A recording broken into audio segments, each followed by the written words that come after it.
How's everybody? Good. We're continuing this week, like Celia was saying earlier, man. It's kind of, if you've been here before, this may be weird, and if you haven't been here before, you're like, why aren't they using their stage? So to answer your question, we're doing a series called Simple, and it's about just breaking down and stripping down the things out of our lives. And so we're stripping down all of the stuff in our music, and it's just it's really to the main point of what this is about, and that's the worship of our King. But we believe God is Almighty, and so because of that, we believe He is worthy of our praise.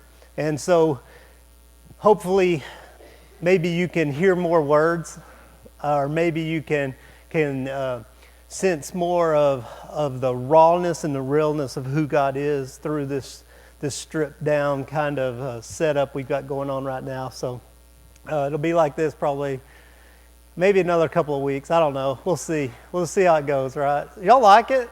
It's different, right? So I like the sound of it. I like the way it feels. My fingers have quit.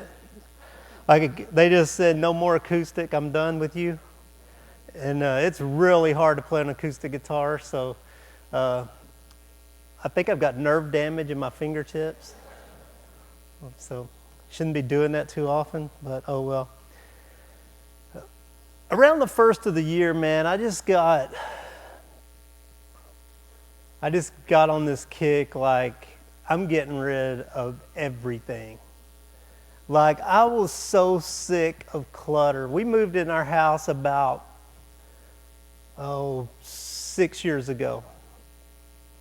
There's stuff that we moved into our house that we have yet to use. Not anymore. It's gone. I went through the house and I got rid of everything, man. I mean, everything. Like, I was going through, and if there was a dish in the cabinet, like I opened the cabinets and there was no room to put anything. It's like, where did all of this stuff come from? And I've got little cabinets, like we added above like the refrigerator and way up high, the little cabinets. You know you don't use anything in those cabinets. Those cabinets are there to collect the overflow of the junk that wouldn't fit everywhere else. So what did I do? Gone. Coffee makers, gone. Toasters, gone. Everything that was up there, gone. We have about 40 different kinds of plates and cups. Gone. Gone. I mean, everything gone. If it didn't have if we had a bowl without a lid, gone. If we had a lid without a bowl, gone. If we had a cup that was supposed to have a lid that didn't have one, gone. Burger King cups are not collector's items. Texas Ranger cups are not collector's items. They just sell those for $15 or whatever for a Coke, so you'll put them in your cabinet and keep them as a keepsake. They are not collector's items. Denny's milkshake-looking, ball-looking cups are not collector's items. And you know something? Straws don't fit in those things. Like you have to get the straw that came with it. If you've lost a straw, trash the cup.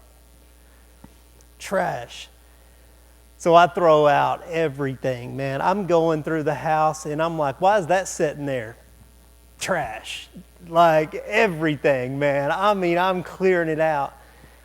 I realized that our kitchen cabinet should have been empty. After I got rid of it, I was like opening the cabinets. I'm like, wow, these are all empty. So then I got a set of plates. Like, I don't think you need 40 different kinds of plastic plates. We have cups, we have bowls, and you can actually find them. You can find everything you need. The worst thing was there was these Christmas platters. Gone. You know why? The Christmas decorations were still out. We have been through I don't know how many Christmases and not used them. Gone. Gone. I went through everything and threw everything out. And Brandis came to my house and said, "What's all those black garbage bags on the front porch?"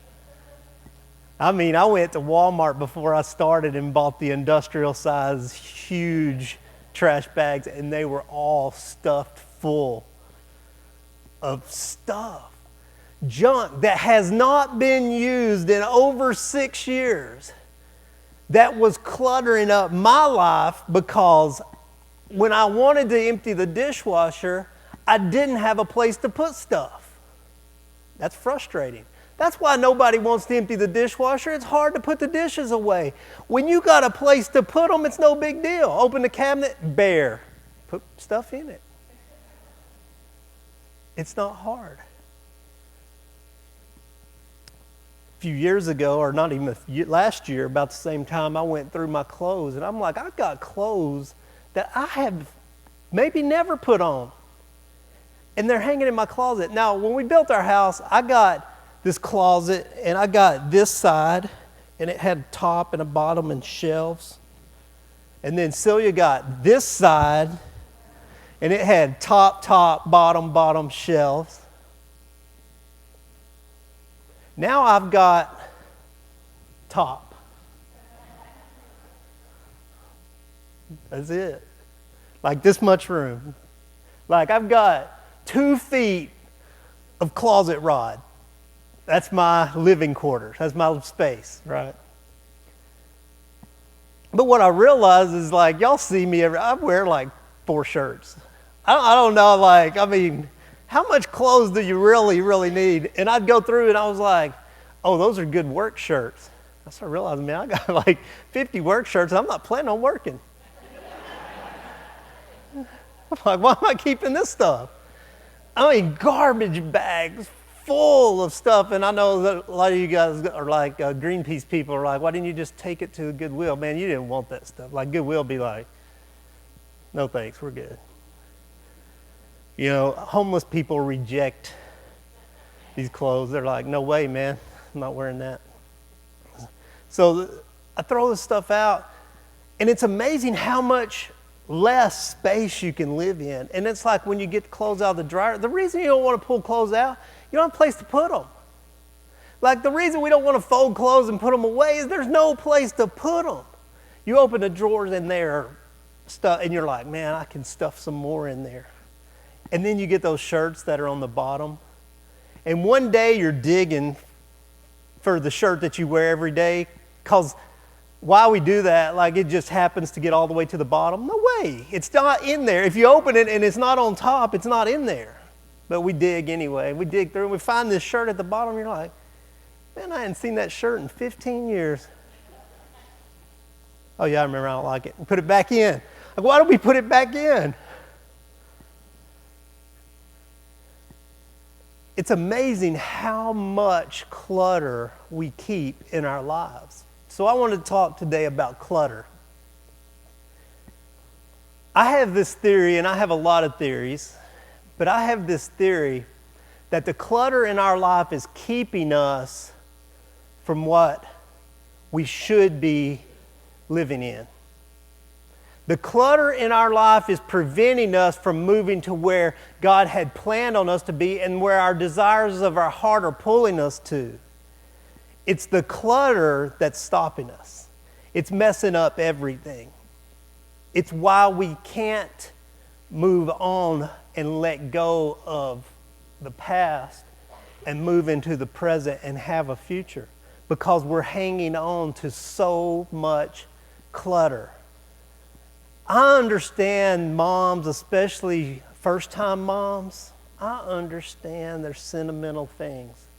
Now, I get in trouble up to here when I go into my daughter's room and start throwing things away, because that was her whatever. She's 9. She will never have on a baby dress, and we ain't having no more. It's over. It's over. Those baby shoes, she'll never fit in them again. Ever.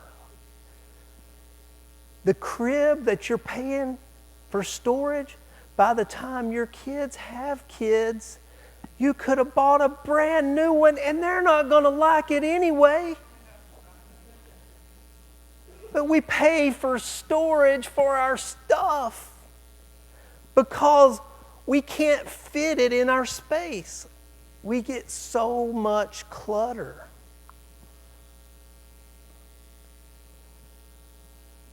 I believe that if we start to reduce our clutter, we can live free. I've started this, I throw at, like if I look at it and it, like we got this cup that we've had for like, I don't know, ever. And it melted in the dishwasher on part of it. And every time I drink out of it, it hits me, I've kept it for years. Like it was made of solid gold. Throw it away. And it was something I took from somebody else's house then.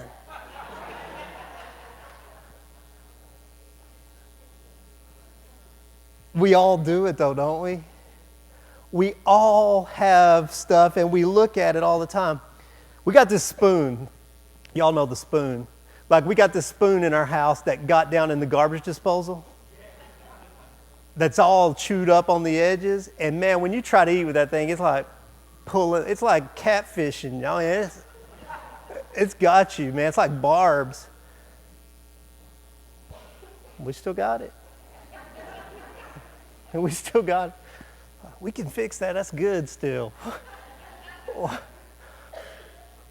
We were at the store the other day and a whole set of new eating utensils was $9. A whole set. I've been eating with a spoon for years. Like 6 years. Every time I pull that spoon out, I go, oh. And you're like, well, why do you eat with it? Because it's always the last one left. Everybody takes it out and puts it back until it's the only one left. And then you got your cereal all made up, your milk all poured, and you're ready, man, TV remote, and there it's set. And you're not about to go wash one or pull one out of the dishwasher. It's like, my last one. I got to use it. So then you got a busted lip for weeks and, you have to deal with all that. That's our lives, though. That's what we do with our lives. So today I want to talk to you. I want to look at what Jesus said to his followers as he starts to send them out to do what would make their life make sense.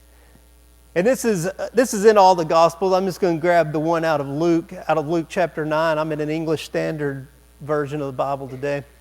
And as Jesus starts to send out his followers, he tells them something really interesting. Like, if we get ready to go out, we have to pack everything, right? We're going to Dallas and we're going to stay overnight. You got a trunk. Like, you have to take everything because you don't know. Like, it could be hot, it could be cold, it could, I could need this, or, it just don't. I need 5 pairs of boots and 6 pairs of shoes, and I need this, because you never know, right? So we overpack. Our tendencies are always to overpack. Jesus sends out his friends, and he tells them this in Luke chapter 9. He says, and he called the 12 together, and he gave them power and authority over all demons and to cure disease. And he sent them out to proclaim the kingdom of God and to heal. And he said to them, take nothing for your journey. No staff, no bag, no bread, no money. And do not take an extra coat. Don't take 2 tunics. And whatever your house enter, stay there. And from there, depart. And wherever they do not receive you, when you leave that town, shake the dust off your feet as a testimony against them. And then they departed and went to the villages and began preaching. And I was reading this, and what really got me was as he's sending them out, he doesn't send them out and say, take everything you might need, because you don't really know where you're going or what things are up, what you're going to face and what you're going to encounter. He tells them just the opposite. Take nothing. take nothing. Don't take extra clothes. Don't take an extra coat. Don't take anything with you. And I thought, that's kind of weird, because in our world today, we would say you are very unprepared.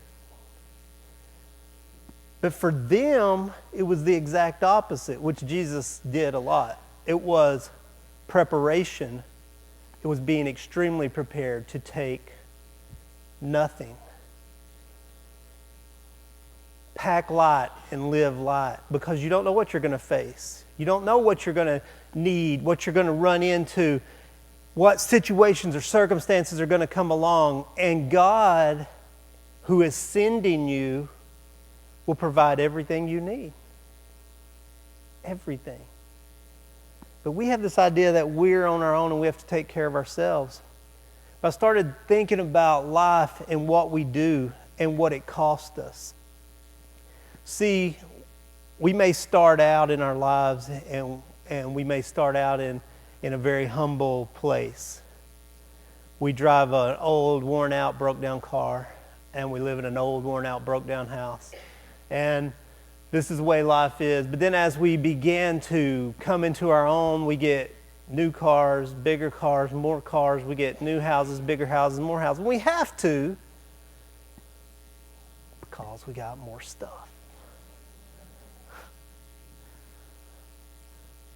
See, what we lived in before, we can't live in now because it doesn't have enough storage. Remember, I was building my house. I can't tell you how many people came up and said, well, just make sure you build enough storage.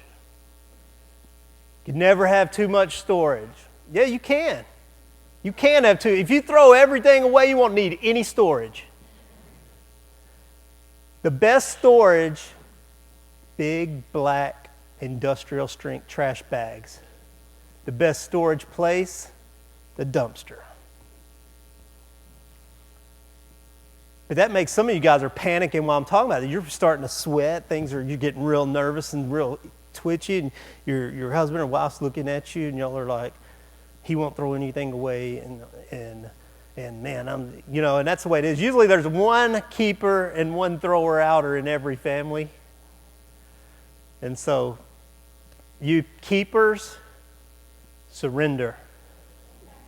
You're killing it. You're making yourself have to live in bigger houses. You're making yourself have to live in clutter, and you're a hoarder. Well, they're going to do TV shows about you if you keep it up. That's all there is to it. Here's what I found, though. We save stuff, we keep stuff, we drag stuff with us, and it's killing us. The number one thing that's stopping us today from moving into the life God has for us is the baggage, is the clutter. The number one clutter, debt. Man, I would love to do that. I would love to do this. I feel like I was created to do this job. But I can't. I got to keep doing this job I hate because I've got all this clutter. All this clutter I've been dragging around with me. Clutter from the cars, clutter from the houses, clutter from the things that you think you really have to have at any given time. And we all do it. Everybody does it. There's very few people that don't have any debt. But most of our debt comes from clutter in our lives. Most of the things that we have to have now ends up in garbage bags later. It's crazy how that happens. And it doesn't matter how expensive it was or how bad you wanted it. That's just how it always works out. And so if you think about the clutter in your life being what is holding you captive right now from the life that God has put in you and planted in you, the passions and drive and desires of your heart, the things, your hopes and your dreams, what's stopping you? A lot of us would say, man, I can't. I got debt. I got debt. I can't do that. I can't move into that. I can't go there. So we got this clutter in our lives. You know, another thing that I think keeps us bound up from from being and living free is we got the clutter of toxic relationships. I think we keep and we maintain these toxic relationships that are killing us. I think, I'm not going to get on Facebook heavy again, but it's a but clause. Facebook is toxic, man. It's toxic, and it keeps toxic people in touch with you. And everybody's chipping away at you, and everybody's dragging you down, and everybody's wanting this or wanting that, or it's dragging you back into this old life. And so we got this relationship clutter in our lives. Like, really, do you have 500 friends? I mean, really? Like, I know a lot of you don't have 5.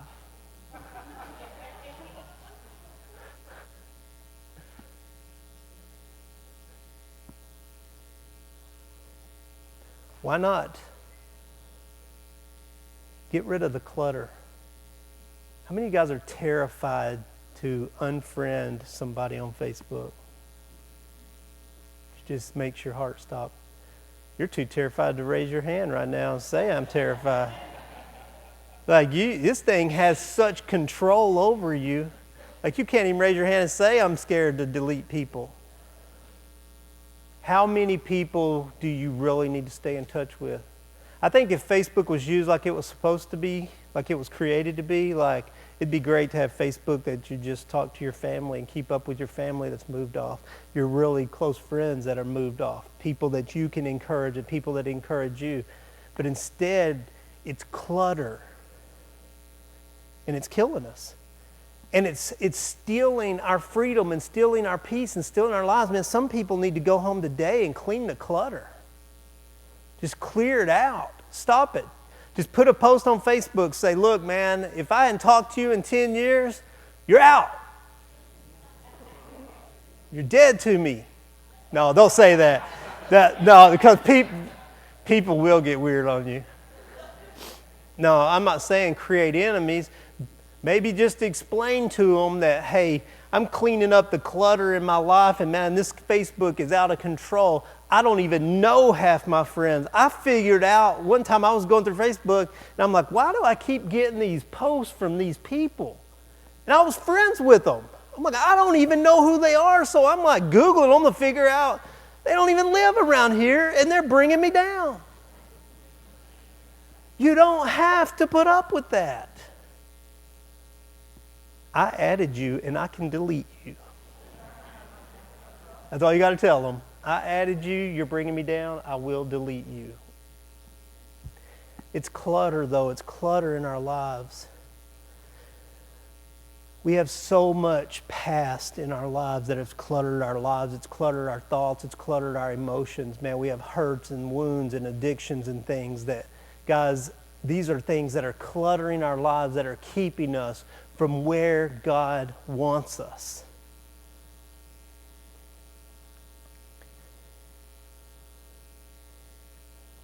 It's time to let go of some of that stuff. It's time to clean the clutter out of your emotional closets. Those feelings that you get when you see somebody, it's time to clean those things up. That prison that you're living in from those hurts from the past, it's time to forgive some people. Everybody's like, man, they don't deserve forgiveness. Forgiveness is your prison. I mean, unforgiveness is your prison. You're bound up by what you won't forgive. I've never had anybody mad at me that imprisoned me. But people I was upset with did imprison me. Consume my mind, my thought life, consume my emotions. We've got to clean the clutter. Live and let live. Release people. Do they deserve it? I don't know. Do I deserve it? I doubt it. I doubt it. But the thing is, if we don't release that clutter, we continue to live in this trap and in this prison. And so what we've got to do is, and what I've seen in my life is that my spiritual life and my emotional life and my thought life and my professional life, if you want to call it that, my career life, these things have gotten so cluttered up. And it's weird how one flows into the other. When my spiritual life gets cluttered up, man, my house gets cluttered up. It's crazy. When my house is cluttered, my thought life is cluttered. I'm chaotic. I'm out of control. Nothing works right. Nothing fits. I'm always looking for a space to put something. I'm always figuring out why this is and that, why that is, why that's not working, why this can't do that and can't do this. As I uncluttered my house, my emotional life uncluttered. When I deleted Facebook, like some of you guys are just way stronger than me, like you mind your own business. I can't. Nosy, man. Nosy. Like if it pops up, I'm going to check it out.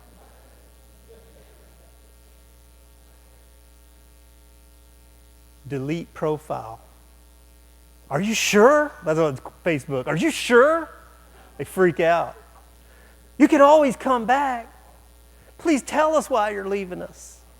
Like they make you feel bad, like you're doing something bad to them, like you're stealing from them or robbing them.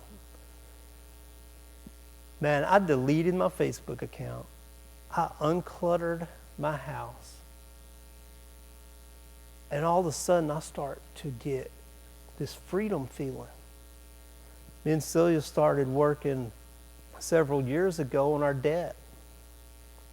Because there's things we want to do in our lives that what we see now that we didn't see when we were younger was that we could afford this house and we can afford this car. 12 easy payments of $9.90. You know how it is. It's like, sure, I can afford that. And you can afford it. I'm not saying that we're in debt like, oh, we can't make our bills. We can make our bills, but we're not free. We can make our bills as long as nothing changes. So that's not freedom. That's like, I can live as long as I live in prison. But that's not what we want.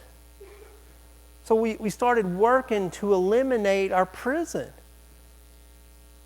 And what it takes, man, it takes paying this and paying that. Like, what I figured out is it took us 30 years to get the debts we got. She's old, man. She don't look that old, but she's old. She got in debt when she was like 2.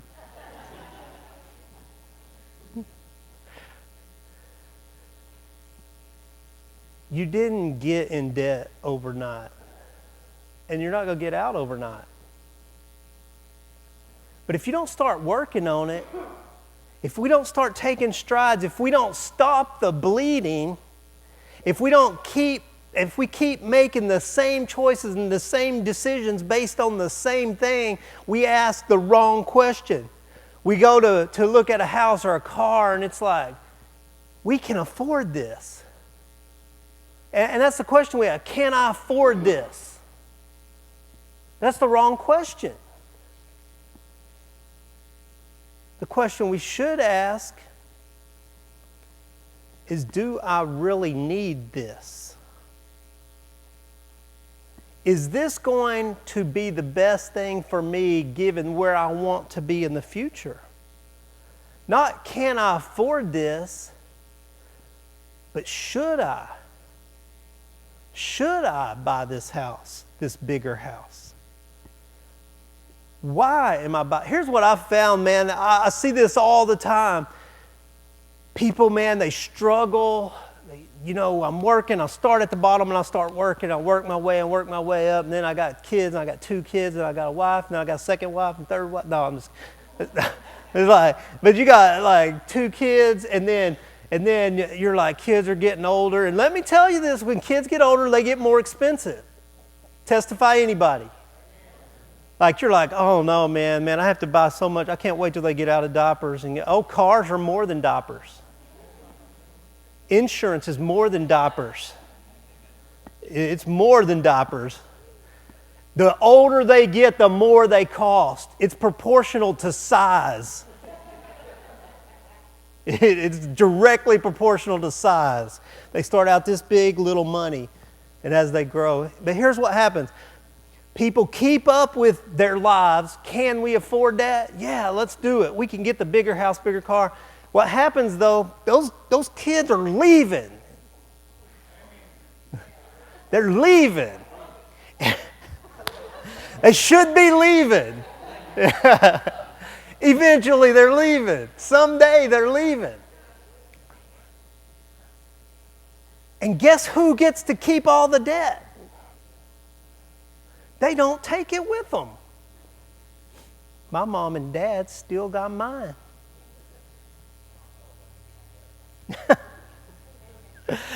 They're still paying. They say, you're paying for your raisin. They're paying. I'm paying for mine now. Inflation. Inflation. So people get at this age, and man, I've seen it all the time. We retire and buy a bigger house. Buy our dream house. What? Retire and buy a shack. It's just you. You need the bigger house when your kids are 5, not when they're leaving. They say they won't leave, buy a smaller house. Squeeze them out. We're buying a 1-bedroom house. You can stay as long as you want. That's all we got. It's an apartment. Got a closet, 2 by 2. It's your room. You're welcome to it. I mean, squeeze them out. No, the thing is, we have to make better decisions with our finances. Do we need this car? Can we afford this? Yeah, I mean, I can make that car payment easy. Yeah, but you're tied to that. And now you're trapped in that for at least 5, 6, now 7, 8, however long, 10, 12. I don't know how long they finance cars now. They seem like longer and longer. Saw the thing on TV the other day, man. This car, $50,000, only $299 a month. No. Hell, yeah, put $30,000 down, finance it for 10 years. Yeah, I'm like, well, yeah, my car's free. If you put it all down, put it all down up front and the financing's free.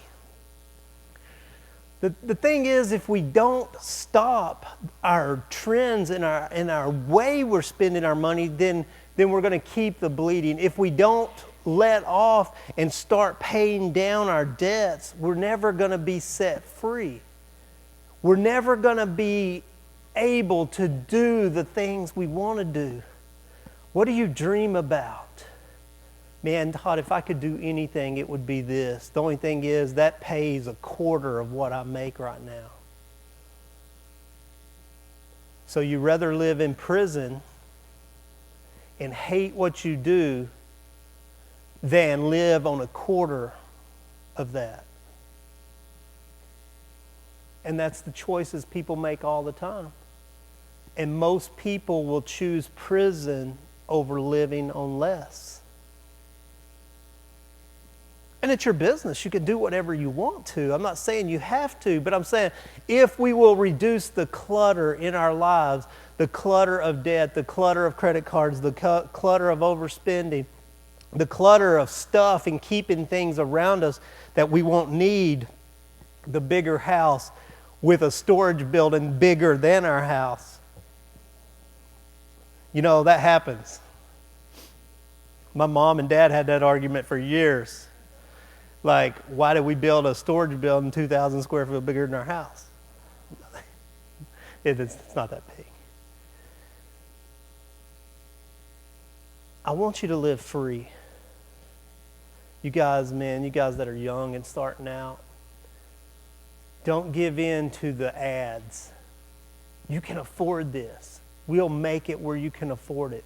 Don't give in to it because it's enticing you into a trap. Man, you're making the least money you're ever going to make in your life. How many of you guys heard that when you were young?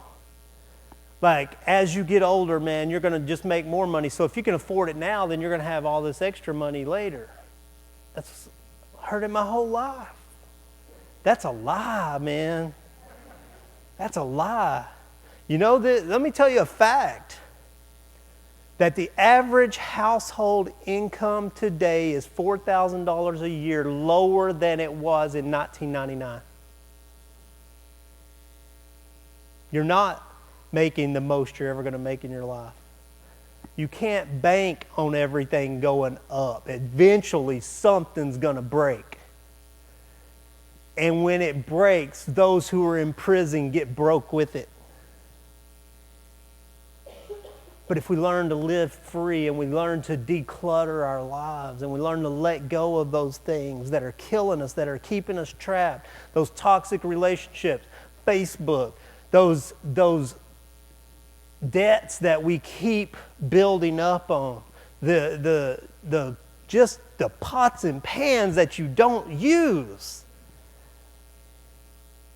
get okay with getting rid of stuff. And you can live like Jesus sent out his disciples. Don't take anything with you. Go and live free. Go and live free.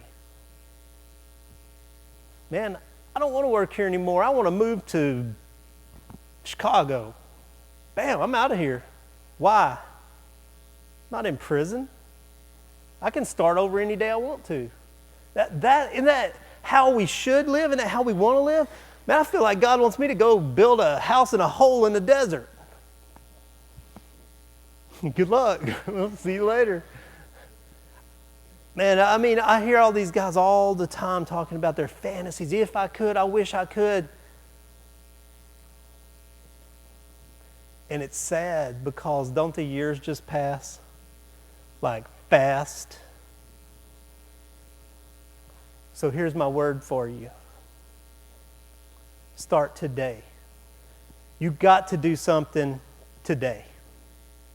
Today you may not be able to get out of debt.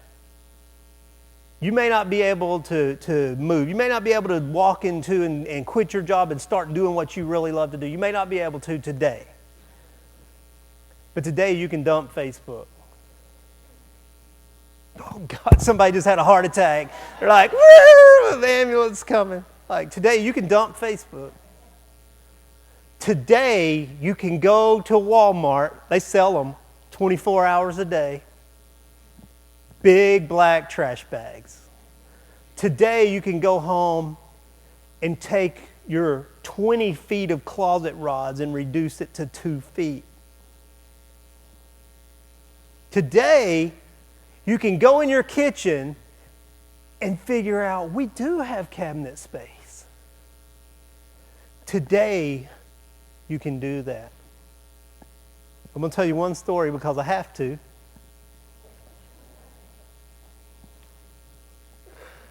Last night, I went to bed because it's Saturday night and it was... Now, I like to go to bed about 8 Saturday night. I'm old. And that's what I like. You judge me if you want. 8 o'clock is a good time. People hate this time of year. They hate winter. They say it gets dark too early. I'm like, well, what? You shouldn't have to go to bed when the sun's up. This is a great time of year. So I go to bed. I'm just drifting off. You know when you get in that good place and it's like, and everything's coming together and it's just... And I hear screaming. And I mean screaming with terror and panic. And I thought, somebody drove through our house.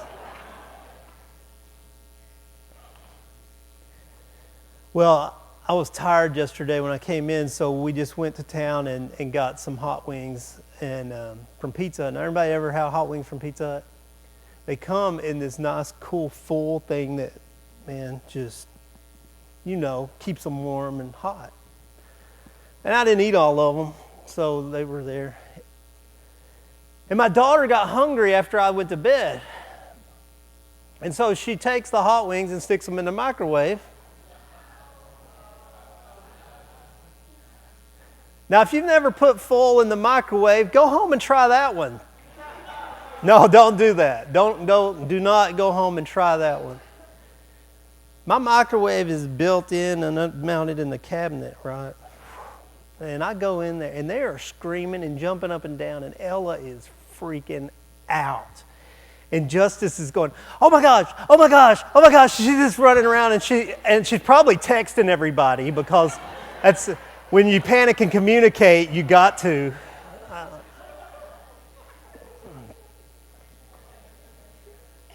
My microwave is on fire.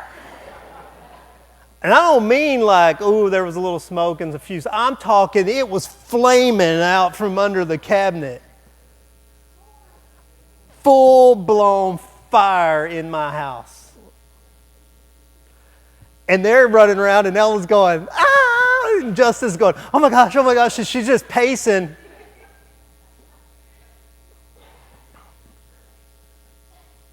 And Celia does nothing at all. She beats me in there, and I come in there, and she's like, the microwave's on fire. And I'm like, still? Like, well, you've been in here. So I grab a dish towel, wet it, and put the fire out. Fire's out. I look at her, I'm like, what would you have done if I wasn't here? I mean, screaming obviously was not going to put this fire out, because they had tried.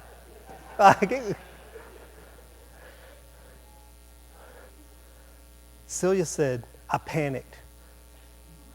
I didn't know what to do. She said, I would have dumped water on it, but I didn't want to make a mess. She said the kitchen was all clean. I was like, okay, now fire is going to make a mess in your kitchen.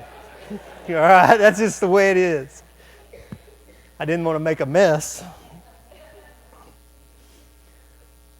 Obviously, Justice was just going to Ella said she wasn't going to put it out because she thought it was going to blow up. I said, that's not TV. TV's the only place things blow up. Microwave not going to blow up. Of course, the cabinets will catch on fire, and then we'll have a nice little toasty, fire on the walls and ceiling and house. And here's the point of my story. Running around and screaming is not going to change your circumstance. Okay?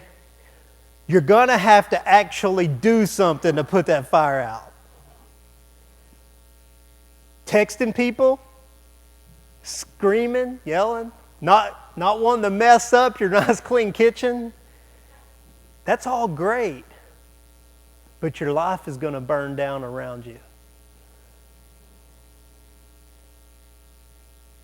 Somebody has got to grab some water, a wet towel, put the fire out. You're going to have to put the fire out. We can't continue living like we're living and just hope things will change. It's not going to change. You're going to have to do something. If you want a different life than you have right now, you're going to have to do something. You're going to have to take an action. I've gave you plenty of action things you can do, but maybe you'll come up with more today. You need to sit down with your husband, your wife, your significant other, your kid, whoever. You need to sit down and you need to say, look, we need to do something different. I don't have a place in my cabinet to put my toothbrush. I think we need to do something different. Those are the little things, but they're extremely tangible, and I guarantee you that if you will start to take these steps, it will change your life. With everything, and I know you'll panic, but with everything you put in that bag, there's a little more freedom. And it's hard. I know Celia's just a nervous wreck when I start throwing things away. I understand. But it's better now, isn't it? Thank you very much. Not to say I told you so, but I told you so. It can be better. All right, you guys stand up with me and I want to pray for you.